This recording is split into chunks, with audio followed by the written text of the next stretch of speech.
48 घंटे पहले देखिए नोटबंदी पर देश के नाम प्रधानमंत्री नरेंद्र मोदी का दूसरा संदेश। नमस्कार, नमस्कार, नमस्कार। आज हम आपको बताएंगे नोटबंदी के 53वें दिन यानी 31 दिसंबर को पीएम मोदी अपने संबोधन में क्या कहेंगे। 50 दिन मांगे हैं, 50 दिन। कैसे कैसे लोगों के पसीने छूट गए। 30 दिसंबर तक मुझे मौका दीजिए मेरे भाई। मैंने पहले दिन से कहा है कि निर्णय सरल नहीं है। ये सफाई अभियान है, सफाई अभियान। पीएम मोदी के संबोधन में मुद्दा नोटबंदी ही होगा, लेकिन बोलने का तरीका अलग होगा। आप सभी से कुछ विशेष निवेदन करना चाहता हूं। आज आपको पता चलेगा प्रधानमंत्री नरेंद्र मोदी 125 करोड़ देशवासियों को नए साल के तोहफे में क्या देंगे। कुछ गंभीर विषय, कुछ महत्वपूर्ण निर्णय आपसे साझा करूंगा। मोदी के हैप्पी न्यू ईयर संबोधन में देश को क्या मिलेगा, ये सब हम आपको बताएंगे मोदी के भाषण से 48 घंटे पहले। नमस्कार, मैं हूं सचिन अरोड़ा। देश की नजर आज पर नहीं है। ये घड़ी आप मेरे पीछे देख रहे हैं, ये आवाज आप देख रहे हैं, देश की नजर इसी घड़ी पर है, क्योंकि आज तो 29 दिसंबर है, वक्त 8 बजे है, लेकिन देश की नजर है 31 दिसंबर में, क्योंकि 31 दिसंबर शाम 7:30 बजे जैसे इस घड़ी में वक्त होगा, प्रधानमंत्री नरेंद्र मोदी नोटबंदी पर दूसरी बार देश को संबोधित करेंगे। इसलिए हम यह कहना चाहते हैं कि पीएम मोदी ने कल क्या कहा, आज क्या कह रहे हैं, इससे ज्यादा मायना इस बात का है कि पीएम मोदी अब से 48 घंटे बाद क्या कहेंगे, क्या करेंगे। और आज हम आपको यही बताने जा रहे हैं कि 48 घंटे बाद प्रधानमंत्री नरेंद्र मोदी कैश की किल्लत से परेशान 125 करोड़ लोगों के लिए नए साल का तोहफा देंगे।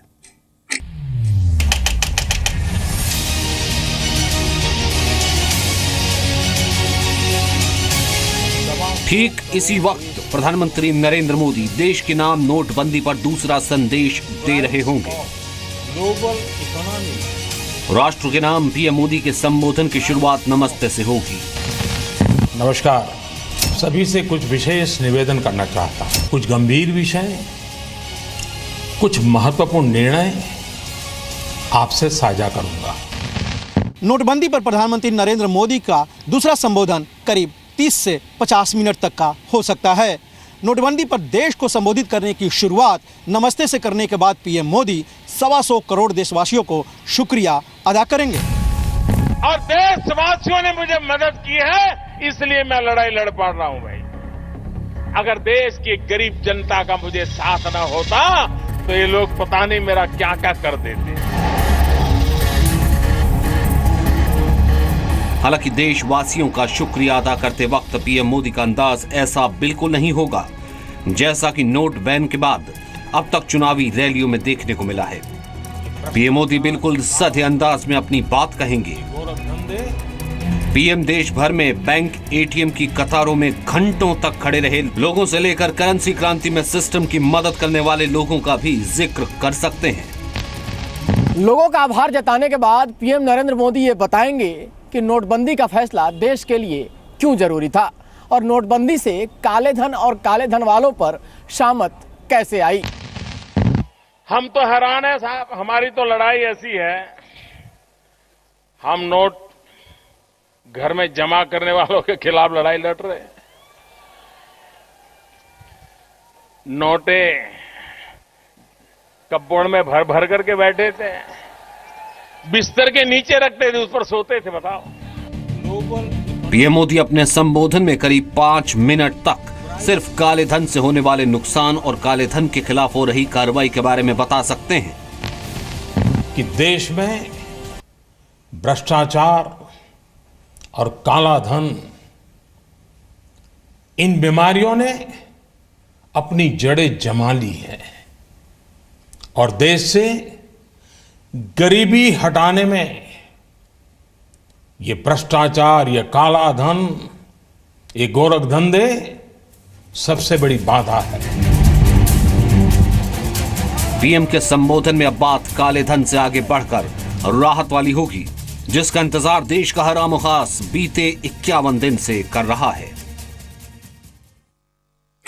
तो काले धन के खिलाफ लड़ाई के लिए पीएम मोदी सरकार की ओर से जारी ईमेल blackmoneyinfo@incometaxindia.gov.in का जिक्र भी कर सकते हैं और लोगों से अपील कर सकते हैं कि काले धन के कुबेरों के बारे में जानकारी दें। नमस्कार से लेकर लोगों का शुक्रिया और काले धन पर अपनी बात रखने तक पीएम के संबोधन में कुल 8 से 10 मिनट तक का वक्त गुजर चुका होगा। लोग इंतजार कर रहे होंगे कि पीएम कैसी राहत देंगे, किसे राहत देंगे। देश के नाम पीएम मोदी के भाषण का 11वां मिनट बैंक एटीएम में कैश लिमिट बढ़ाने के ऐलान के साथ हो सकता है।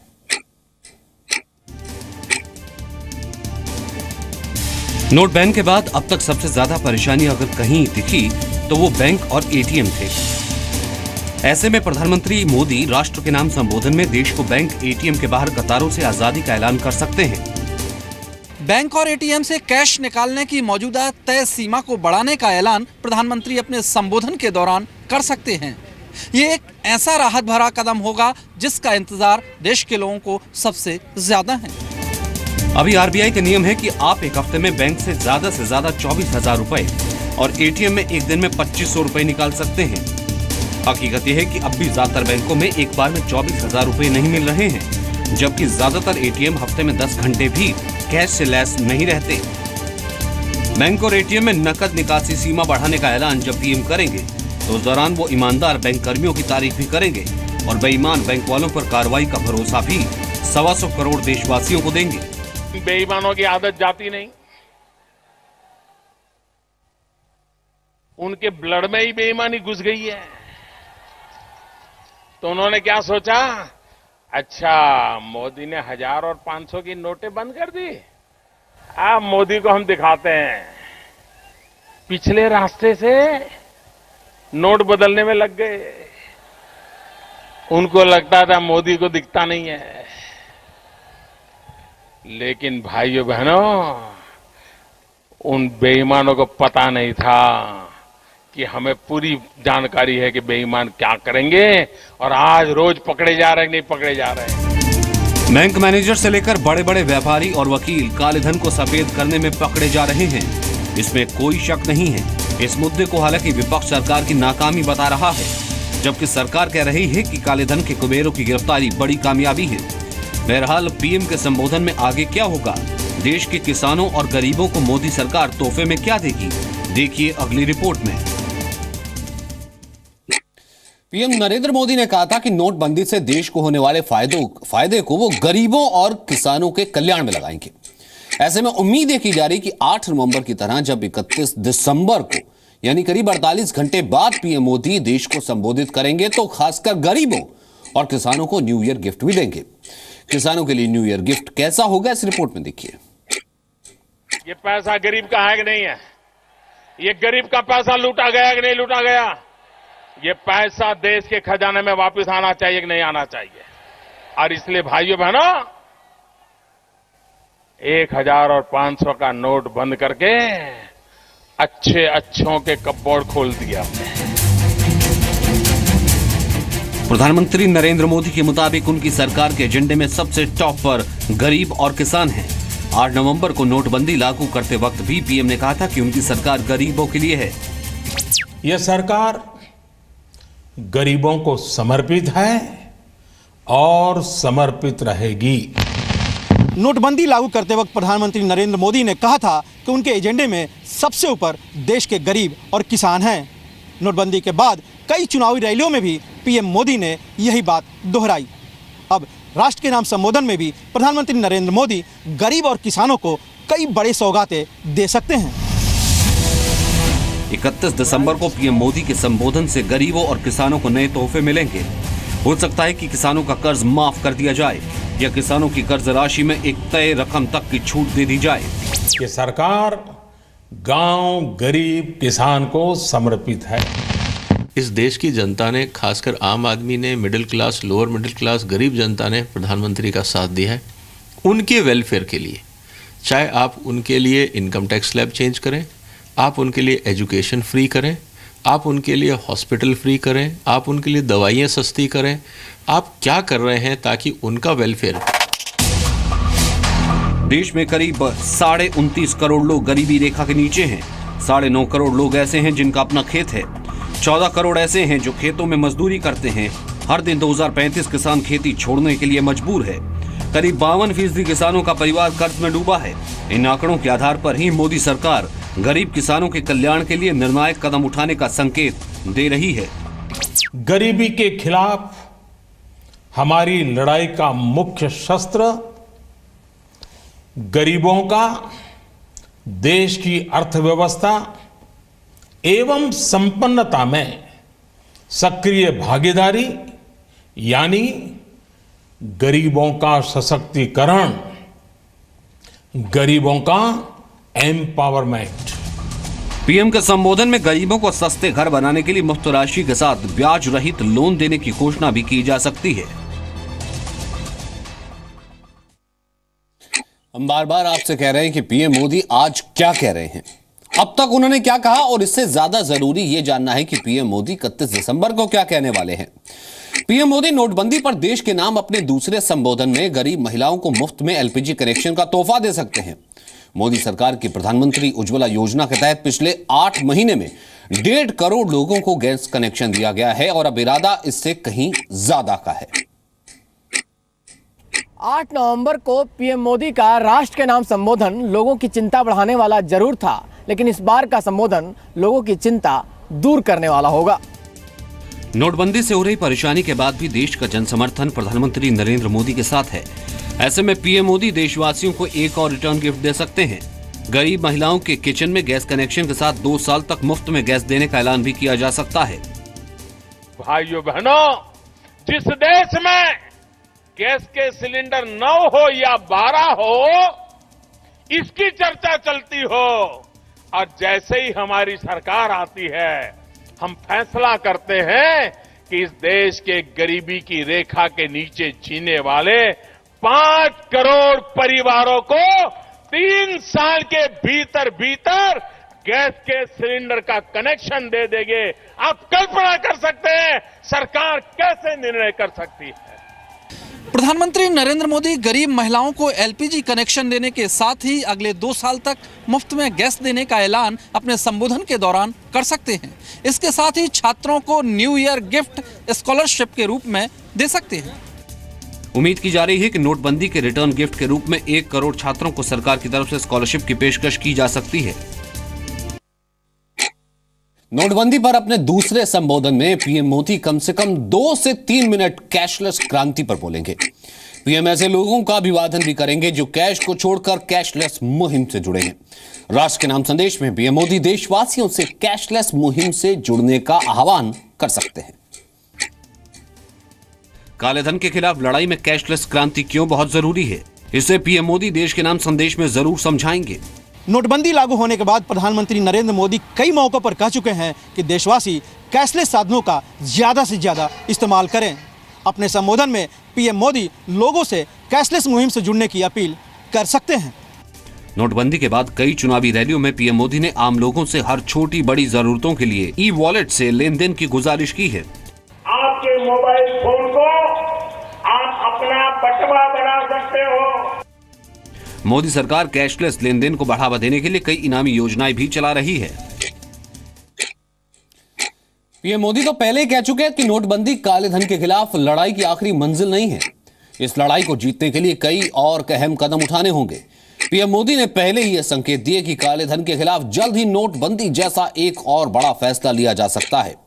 8 नवंबर को नोटबंदी का ऐलान हुआ। 31 दिसंबर को क्या बेनामी संपत्ति के खिलाफ बड़ी कार्रवाई का ऐलान होगा? प्रधानमंत्री नरेंद्र मोदी काले धन के खिलाफ लड़ाई को लेकर देश के नाम दूसरे संबोधन से पहले कई बार इशारा कर चुके हैं कि अब बेनामी संपत्ति वालों पर उनकी सरकार कड़ी कार्रवाई करेगी। ऐसे में उम्मीद जताई जा रही है कि 31 दिसंबर को पीएम मोदी बेनामी संपत्ति वालों पर एक्शन का ऐलान कर दें। अब इस सरकार ने आकर के समयानुकूल परिवर्तन किया और परिवर्तन करके उसको नोटिफाई कर दिया। अब मान लीजिए मैं आगे कोई कदम उठाऊंगा, ये सरकार उठाएगी कदम।